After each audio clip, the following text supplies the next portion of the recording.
नमस्कार। आज हम इस वीडियो में आपको गंगा दशहरा 2022 का शुभ योग, शुभ मुहूर्त कथा के बारे में बताएंगे और साथ ही यह भी बताएंगे गंगा दशहरा पर बन रहे 4 महायोग, जाने स्नान और दान का शुभ मुहूर्त। साथ ही किन 10 चीज़ों के दान के बिना पूजा रहेगी अधूरी। ये सब जानकारी आज हम इस वीडियो में आपको देंगे। तो चलिए वीडियो शुरू करते हैं और जानते हैं गंगा दशहरा के बारे में। ज्येष्ठ शुक्ल पक्ष के 10वीं तिथि को गंगा दशहरा मनाया जाता है। इस बार 9 जून को है।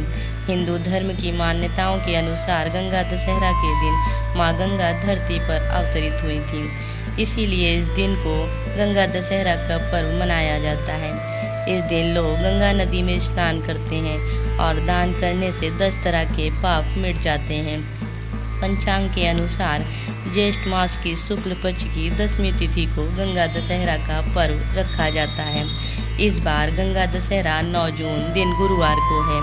हिंदू धर्म में गंगा स्नान और दान का हमेशा से महत्व रहा है, परंतु गंगा दशहरा के दिन गंगा स्नान करने और दान देने से व्यक्ति को सभी दुखों से मुक्ति मिल जाती है।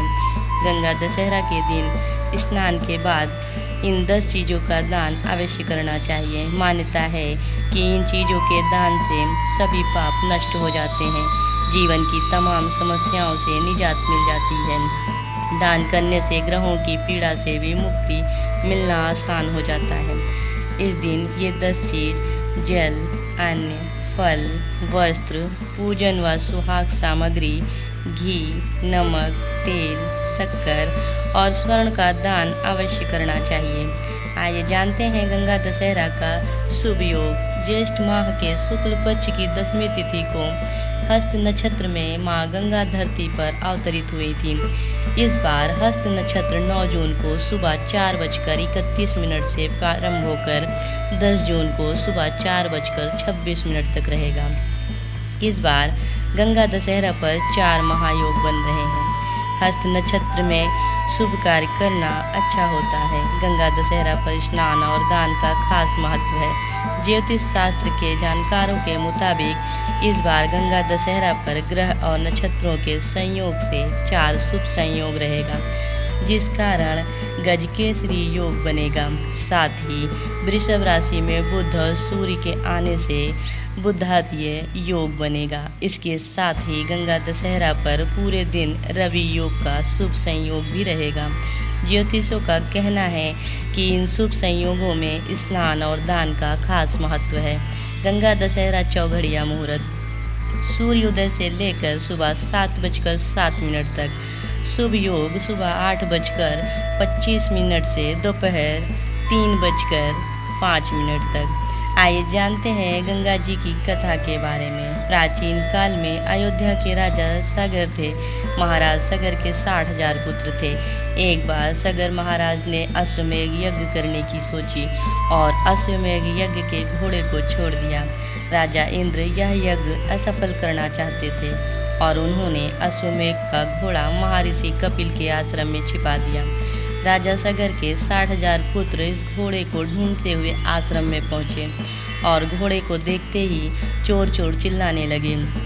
इससे महर्षि कपिल की तपस्या भंग हो गई और जैसे ही उन्होंने अपने नेत्र खोले, राजा सगर के 60,000 पुत्रों में से एक भी जीवित नहीं बचा। सभी जलकर भस्म हो गए। राजा सगर, उनके बाद अंशुमान और फिर महाराजा दिलीप, तीनों ने मृत आत्माओं की मुक्ति के लिए घोर तपस्या की ताकि वह गंगा को धरती पर ला सकें, किंतु सफल नहीं हो पाए और अपने प्राण त्याग दिए। गंगा को इसलिए लाना पड़ रहा था क्योंकि पृथ्वी का सारा जल अगस्त ऋषि पी गए थे और पूर्वजों की शांति तथा तर्पण के लिए कोई नदी नहीं बची थी। महाराज दिलीप के पुत्र भागीरथ हुए। उन्होंने गंगा को धरती पर लाने के लिए घोर तपस्या की और एक दिन ब्रह्मा जी उनकी तपस्या से प्रसन्न होकर उनसे वर मांगने को कहा। तब भागीरथी ने गंगा जी को अपने 60,000 पूर्वजों की मुक्ति करने को कहा। ब्रह्मा जी ने कहा कि मैं गंगा को तुम्हारे साथ भेज तो दूंगा, लेकिन उसके अति तीव्र वेग को सहन कौन करेगा। इसके लिए तुम्हें भगवान शिव की शरण लेनी चाहिए, वही तुम्हारी मदद करेंगे। तब भागीरथ भगवान शिव की तपस्या एक टांग पर खड़े होकर करते हैं। भगवान शिव भागीरथी की तपस्या से प्रसन्न होकर गंगा जी को अपनी जटाओं में रोकने को तैयार हो जाते हैं। गंगा को अपनी जटाओं में रोककर एक जटा को पृथ्वी की ओर छोड़ देते हैं। इस प्रकार से गंगा के पानी से भागीरथ अपने पूर्वजों को मुक्ति दिलाने में सफल होते हैं। उम्मीद है भक्तों आपको हमारी यह वीडियो और वीडियो में दी गई जानकारी पसंद आई हो। आप सबको गंगा दशहरा की हार्दिक शुभकामनाएं। धन्यवाद। जय माँ भवानी।